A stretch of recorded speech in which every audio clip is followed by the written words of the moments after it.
తెలంగాణ రాష్ట్రం దేశానికి ఒక ఐకాన్ గా నిలవబోతుందని మంత్రి కొండా సురేఖ చెప్పారు. 10 ఏళ్లలో బీఆర్ఎస్ చేయలేని అభివృద్ధిని 10 నెలల్లో చేసి చూపించడాన్ని ఓర్వలేకపోతున్నారని మంత్రి సురేఖ చెప్పారు.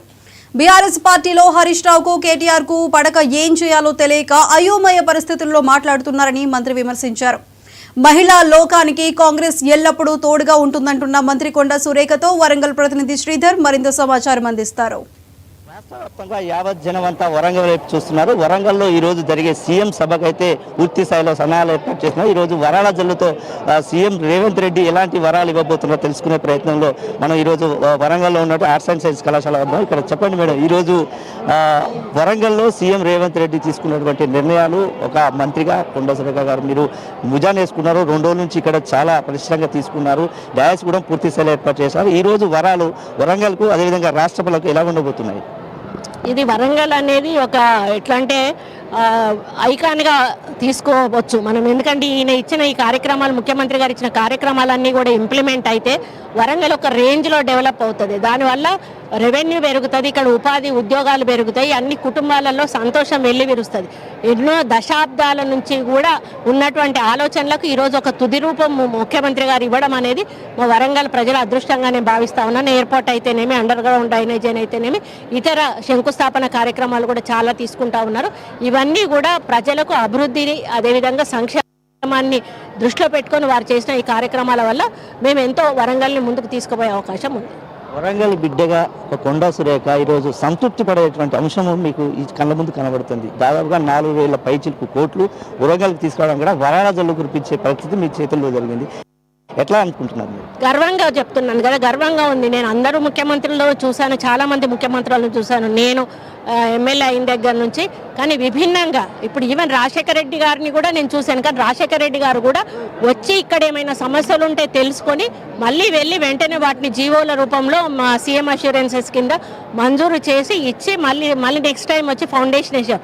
కానీ మొదటిసారి ముఖ్యమంత్రి గారు ఇక్కడ ఉన్న సమస్యలను ముందే తెలుసుకొని వాటి వివరాలు తెప్పించుకొని ఒక మాస్టర్ ప్లాన్ ద్వారా ముందే జీవోలు ఇష్యూ చేసి శంకుస్థాపనకు రావడం అనేది ఇది ఒక చరిత్రలో నిలిచిపోయే దినంగా నేను భావిస్తా ఉన్నాను. మహిళలను కోటీశ్వరులు చేయడం అనే అసలు ఎందుకు వచ్చింది? ఆ తాట ఎట్లా వచ్చింది? ఏ విధంగా అసలు దాన్ని ముందు తీసుకెళ్ళి? ఎందుకంటే డబ్బులు అనేవి మహిళల చేతిలో ఉన్నప్పుడే వాటికి ఒక అర్థం ఉంటుంది, వాటికి కొంత జాగ్రత్త అనేది ఉంటుంది. అదే మగవాళ్ళ చేతికి వెళ్తే అందరూ మగవాళ్ళు ఒకలాగా ఉండరు. కొంతమందికి దుర్వ్యసనాలు ఉంటాయి, దురాలోచనలు ఉంటాయి. దానివల్ల కుటుంబం గురించి కూడా ఆలోచించకుండా మన గ్రామాలలో చూస్తూ ఉన్నాం. ఎంతోమంది చిన్న వయసులోనే భర్తలు చనిపోయి విధవలుగా మారిపోవడం, 2-3 పిల్లలు ఉండడం.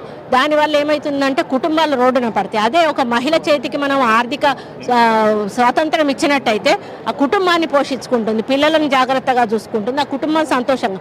అందుకనే మహిళల శక్తిని నిరూపించడానికే ఇందిరా మహిళా శక్తి కార్యక్రమాన్ని తీసుకోవడం జరిగింది. వాళ్ళ ద్వారానే ఈ కార్యక్రమాలన్నీ నడిపించి వాళ్ళకి చిన్న చిన్న బిజినెస్లు పెట్టించి వాళ్ళకు సంబంధించి వాళ్ళు సంపాదించుకునే విధంగా కార్యక్రమాలు చేపట్టడం జరుగుతూ ఉంది. ప్రధానంగా మీరు చేసినటువంటి ఏదైతే విజయోత్సవ ఈ ఏడాది పాటు జరిగేటువంటి దానిపైన ప్రతిపక్షాలు విమర్శలు చేస్తున్నాయి. అది విజయోత్సవం కాదు, అభయోత్సవం అని చెప్తున్నారు. వారికి మీరేం చెప్తారు? అది ఎట్లున్నదనంటే వాళ్ళు చేసిన పాపాలన్నీ కూడా కడుక్కోలేక బాధపడతా ఉన్నారు. వాళ్ళు ఏం లెక్కలేనని పాపాలు చేశారు. 10 సంవత్సరాల అవకాశం ఇచ్చినా కూడా ప్రజలకు ఉపయోగపడే ఒక పని ఒకటి కూడా చేయలేకపోయారు. అది ఈరోజు వాళ్ళు కుమిలిపోతున్నారు. అయ్యో ఇవన్నీ కూడా మేము చేస్తే బాగుండవు, కానీ అవకాశం లేదు. మేము చేస్తూ ఉంటే కళ్ళల్లో కారం కొట్టుకొని కళ్ళు మండి వాళ్ళు ఏదో మాట్లాడుతూ ఉన్నారు. ఇది ఒకలాంటి ఫ్రస్ట్రేషన్, అధికారం పోయిన ఫ్రస్ట్రేషన్ ఒక పక్క అయితే, ఈరోజు మేము చేస్తున్న అభివృద్ధిని సంక్షేమాన్ని చూసి ఓర్వలేక ప్రజలు ఇంకా వీళ్ళను ఇంకా నమ్ముతారు, మాకు భవిష్యత్తు లేదు, మా పార్టీ ఇంకా అంతమైపోతుంది అనేటువంటి ఒక భయం ఒకటి కూడా వాళ్ళలో పట్టుకొని అంతర్గతంగా కూడా వాళ్ళకు కొన్ని ఉన్నాయిలేండి. హరీష్ రావు గారు, కేటీఆర్ గారు, వీళ్ళు పోటీ ఒకటి ఉన్నది, వాళ్ళకు పోటీ. అవన్నీ కూడా ఈ మా మీద తీస్తే ఏమొస్తుంది? మీకు అధికారంలో ఉన్న 10 సంవత్సరాలు మీరు చేసి ఉంటే ఈరోజు మిమ్మల్ని తల మీద ఎత్తుకొని మళ్ళీ 3వసారి గెలిపించుకునే వాళ్ళు కదా. మిమ్మల్ని ఓడగొట్టినాకనైనా మీకు బుద్ధి రావాలి. ఎందుకు ఓడగొట్టారని మీరు ఆత్మవిమర్శ చేసుకోవాలి, ఆత్మపరిశీలన చేసుకోవాలి. ఈరోజు కాంగ్రెస్ పార్టీని ఎందుకు ఎత్తుకున్నారు అనేది కూడా మీరు ఆలోచించాలి. అందుకని మీరు చేసేవన్నీ కూడా ఉత్తుత్తి ఆరోపణలు, ఏదో బురద జల్లాలనే ప్రయత్నం చేస్తూ ఉన్నారు. కానీ ప్రజలకు మేము చేస్తున్నాయి కనపడుతున్నాయి. ఉచిత బస్సు, 200 యూనిట్ల విద్యుత్ అయితేనేమి, 500కు సిలిండర్ అయితేనేమి, అదేవిధంగా ఫీజు రియంబర్స్మెంట్ అయితేనేమి, మన ఆరోగ్యశ్రీ అయితేనేమి, ఇవన్నీ కూడా మేము ఇప్పుడు రైతులకు 2 లక్షల రుణమాఫీ అయితేనే ఇవన్నీ చూపిస్తున్నాం కదా మేము. మీరు చూపిస్తున్న వాటిని చేయట్లేదు అని చెప్పడం ఎంతవరకు కరెక్ట్ ఒకసారి ఆలోచించుకోండి. ఈరోజు డయాస్ మీద రేవంత్ రెడ్డి సందేశం రాష్ట్ర యావత్ జనానికి ఎలా ఉండబోతుంది? ఇది ఒక దిక్సూచిగా ఉండబోతుందండి. తెలంగాణ రాష్ట్రానికి ఇక్కడ నుంచి ఆయన సందేశం ఒక దిక్సూచిగా ఉండబోతుంది. వరంగల్ను ఏ విధంగా నేను అభివృద్ధి చేస్తానో అన్ని జిల్లాలను కూడా ఇదే విధంగా అభివృద్ధి చేస్తాను అని చెప్పడానికి ఇది ఒక వేదికగా ఉపయోగపడుతుందని నేను అనుకుంటున్నాను. ఈ విధంగా చెప్తున్నారు మంత్రి కొండా సురేఖ అయితే చేసినటువంటి పరిస్థితి అయితే ఈ విధంగా ఉంది. ఈరోజు కాసేపట్లో సీఎం రేవంత్ రెడ్డి సభ మీదకి చేరుకోబోతున్నారు. దీని పద్యంలో అన్ని ఏర్పాట్లను పూర్తి చేశామని చెప్తున్నారు వరంగల్ ప్రజాప్రతినిధి. ఇది ఇక్కడ తాజా